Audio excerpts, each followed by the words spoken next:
I would now like to introduce up onto the stage the young man who has put tonight together. I really think he should be receiving an award this evening, not putting on the awards. Everybody seems to think that it was me who brought President Clinton to Scotland. No, it wasn't. Not true. Josh Littlejohn brought President Clinton to Scotland. And when we had a small dinner last night, I actually asked Josh, I said, how did you actually get hold of President Clinton?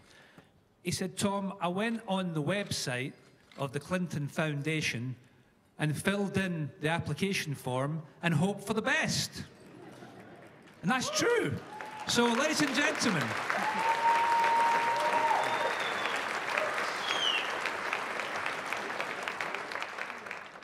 and another thing you may not know is that every single penny of profit tonight is going to charity, including the Clinton Foundation.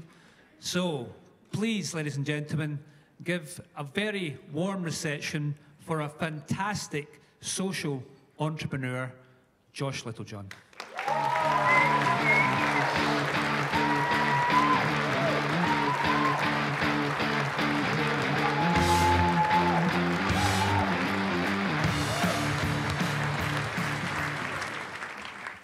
Thank you very much, and thank you, President Clinton, for accepting my invitation. It's a great honour to have you here, and it's a great honour to be able to ask some questions which I hope will be of real interest to the audience tonight. So I'll kick off with the first question, which is Scotland faces its biggest constitutional question in 300 years next year, as we have a referendum on Scottish independence from the UK. Can you offer your views on the Scottish independence debate? Yeah,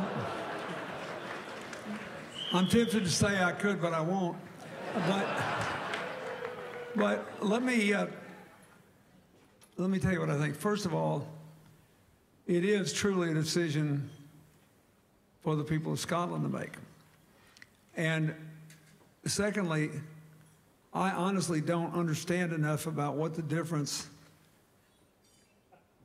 would be between a status of independence, which apparently will have some relationship with the UK, and the current devolution understanding. But I do have one thing to say to you that I'm very serious about. I've dealt with these kinds of issues a lot when I was president. And places where we preserved national unity, for example, in Canada against a separatist effort in Quebec, and in places where we could not because of bloodshed, like in Kosovo, or in the first new nation of the 21st century was tiny East Timor, or Timor-Leste, which is a little Christian enclave in the 1,700 island chain that is Indonesia. Here's what I know. You'll come out of this better regardless if you go about it in the right way. It's very important that there be an honest effort to list the consequences of this vote, one way or the other. And then people that believe they are now or might be on different sides actually sit down and talk to each other about it.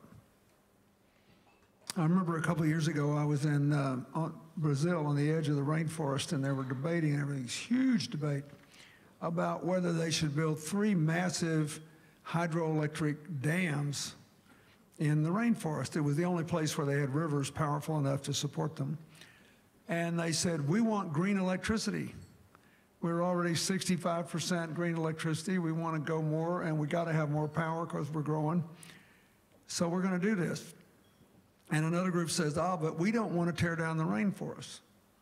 And another group said, yeah, we represent an Indian tribe that's 2,600 years old, still with its same lifestyle, and under our Constitution, you can't take them away. Now, you're not in a position to resolve that for them, are you? Neither was I, neither am I tonight. But I tell you what I did see. At this meeting, they did something you would not see in the United States today.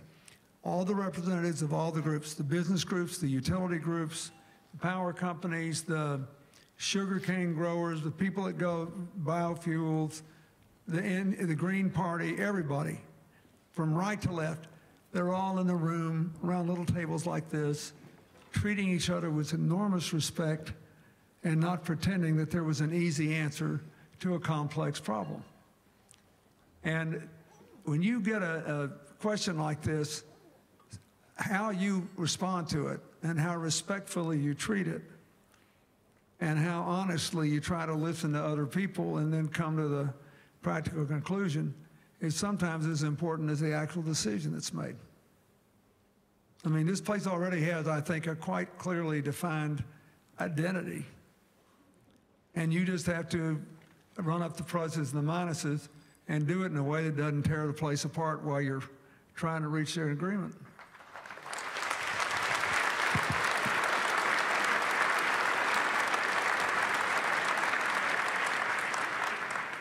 Thank you, Mr. President. So to question 2, Benjamin Franklin once said that those who would give up essential liberty to purchase a little temporary safety deserve neither liberty nor safety. Do you think that the extent of US surveillance revealed by the leaking of documents on the PRISM scheme amounts to the loss of essential liberty for the American people? In a word, no. But I think that I think that the advances of information technology have dramatically changed the parameters, largely shrinking them, of personal privacy anyway. I mean, you know what the main difference in my playing St. Andrews today and 10 years ago was? The cell phone camera.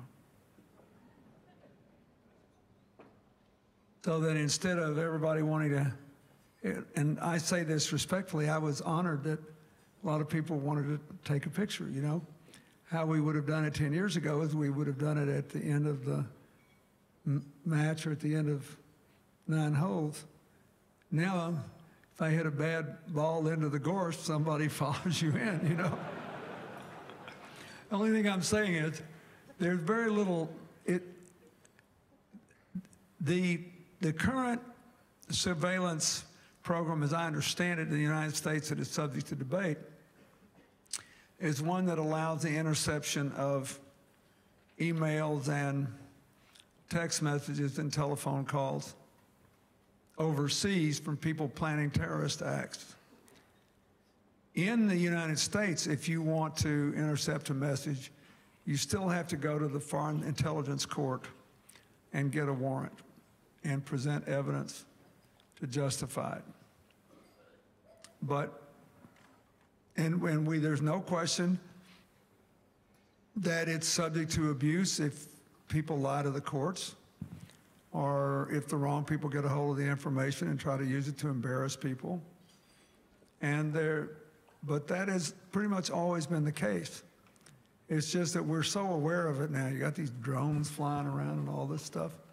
And I believe the most important thing is that we have accountability. But I will say this, freedom and security are not incompatible. They're mutually reinforcing. I think you're more secure if you have more freedom.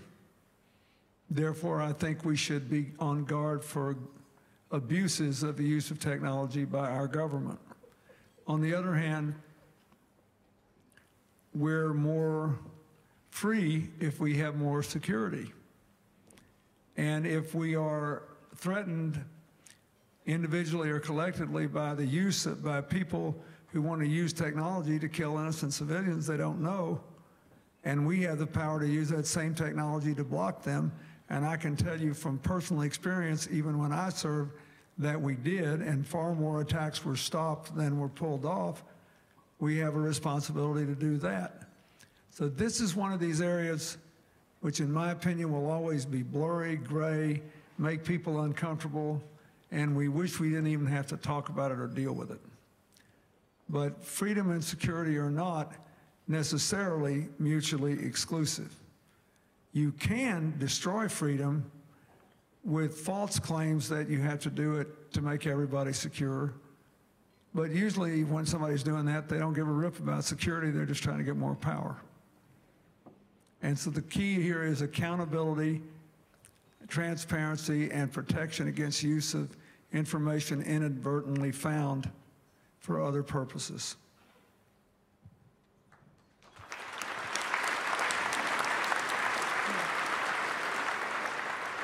Thank you. Last year, we brought the Nobel Peace Prize winner, Professor Muhammad Yunus, to Scotland to speak to the business community. Professor Yunus has been an incredible inspiration to me, and tonight the charity auction is supporting a social business fund for Scotland. Can you give us your thoughts on Professor Yunus, specifically on his idea of the social business? First of all, I had to make full disclosure. Muhammad Yunus has been a friend of mine for 30 years. When I was governor of my native state, Arkansas, we organized the first rural microcredit bank in the United States, based on the first urban one, which was in Chicago and helped to finance the revitalization of the south side of Chicago, all inspired by Muhammad Yunus and the Grameen Bank. I think he is one of the most important figures of the modern world. And you should also know that he has a friend named Fazal Abed who started a microcredit bank at least as big as Grameen now, called BRAC, B-R-A-C.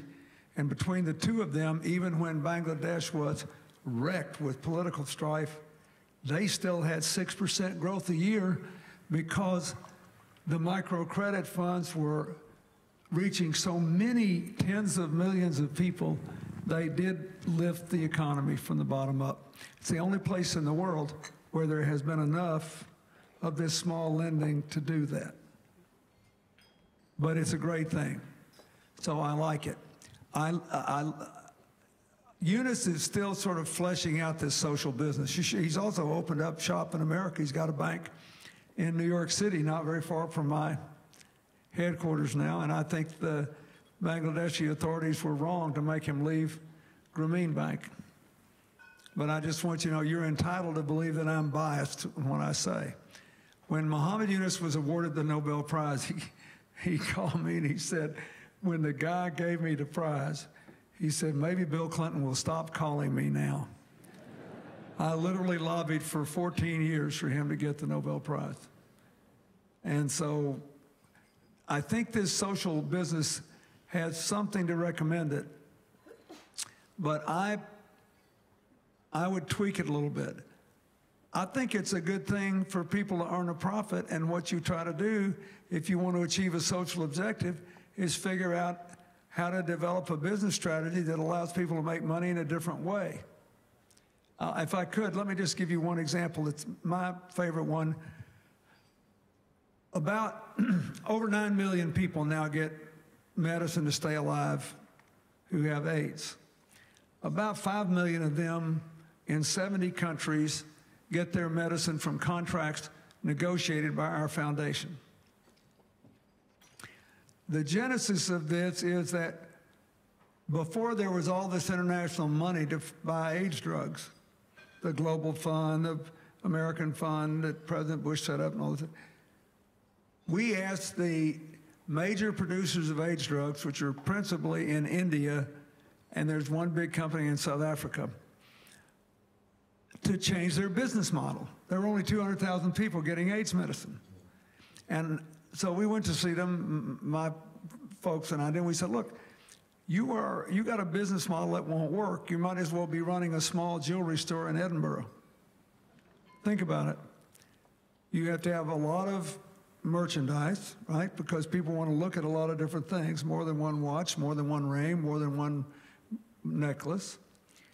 And relative to the amount of inventory you have to bring into the store, you'll be a relatively low volume business, so you have to have a high profit margin.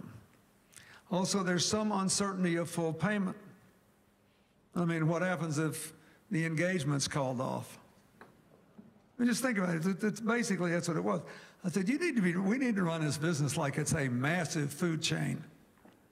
Huge volume of sales, very small profit margin per unit, absolutely certain payment. And we offered to work through the supply chain for them and do this. And then I said, I give you my word, if you don't make more money doing it this way, I'll rewrite the contract. You can tear my contract up. Just try it this way. That did way more social good. We go from 200,000 to 9 million and $500,000 or 5 million are off these contracts because we made the profit in the right way. We're doing the same thing with sugar drinks in our kids' school cafeterias and vending machines at home, where childhood obesity is a big problem. We made a simple agreement with the soft drink manufacturers that cut the total calories in those drinks in schools by 90%. We just asked them to make money in a different way, get out the full sugar drinks, put in the flavored waters, do all these things.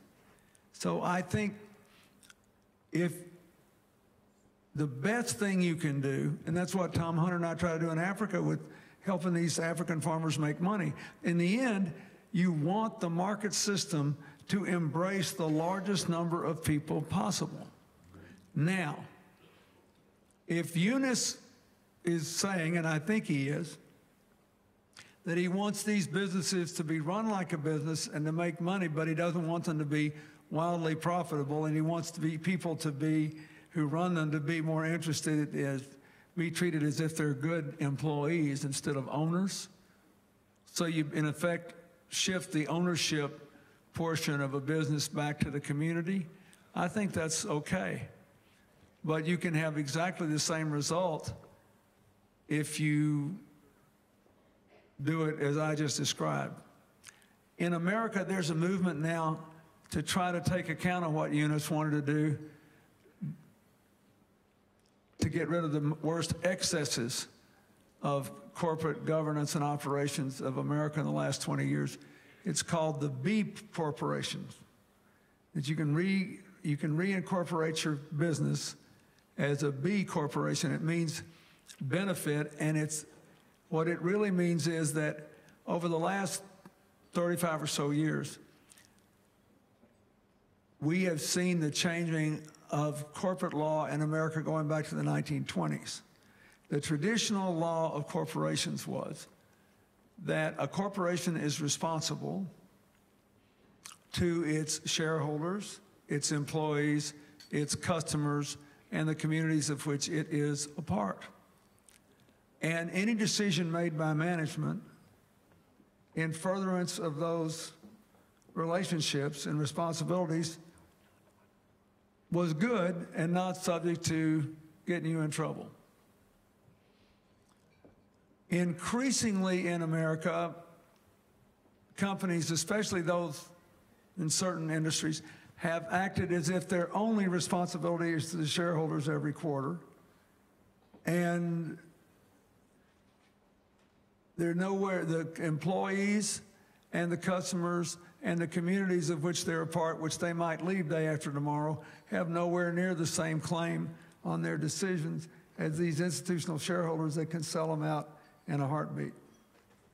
And so Yunus, I think, is trying to find a model that will push more and more ownership down to the poor communities and will move managers back into a position of recognizing they have multiple constituencies. I approve of that. But I don't think we should go around saying profits are bad. Profits are good. It's what got you in this room tonight. I try to figure out how people can change what they're doing to make a profit and achieve the desired objective in making a society stronger. And I got my inspiration 30 years ago from Muhammad Yunus. I still think his core idea is the better one.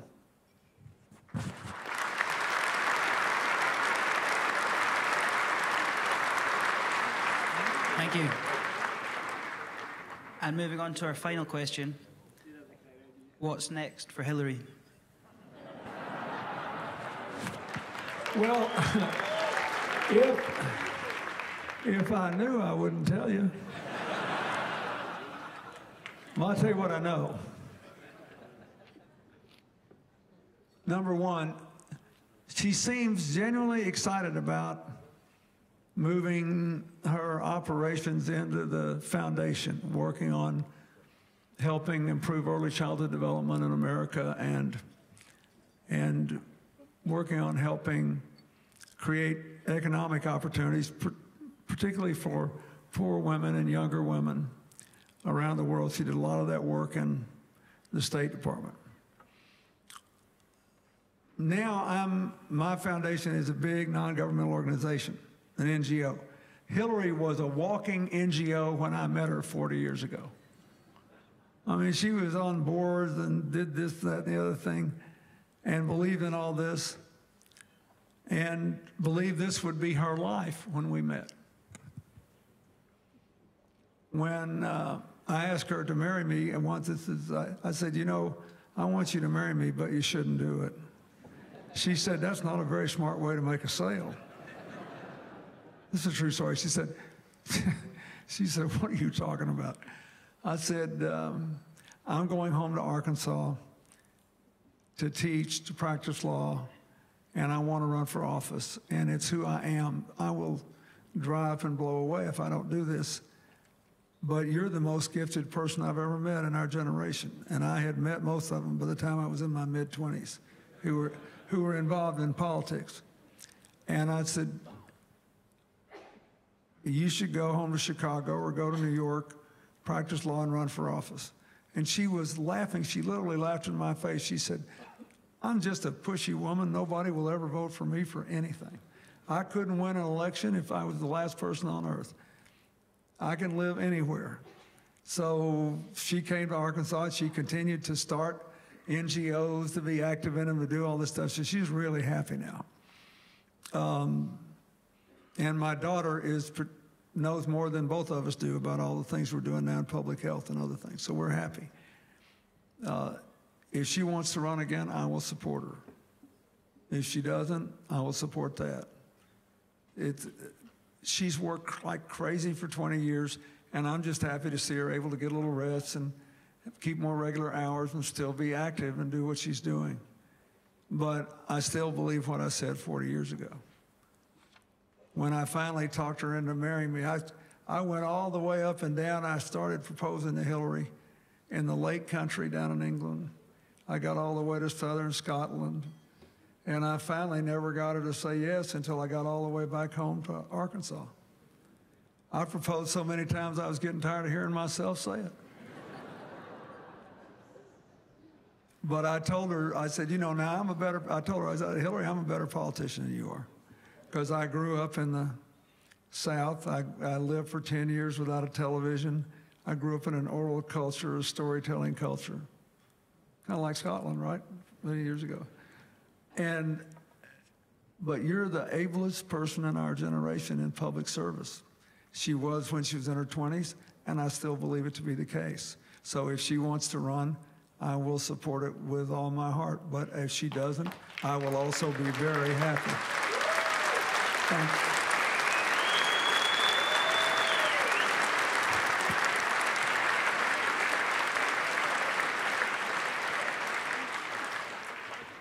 Mr. President, on behalf of everybody, thank you very much.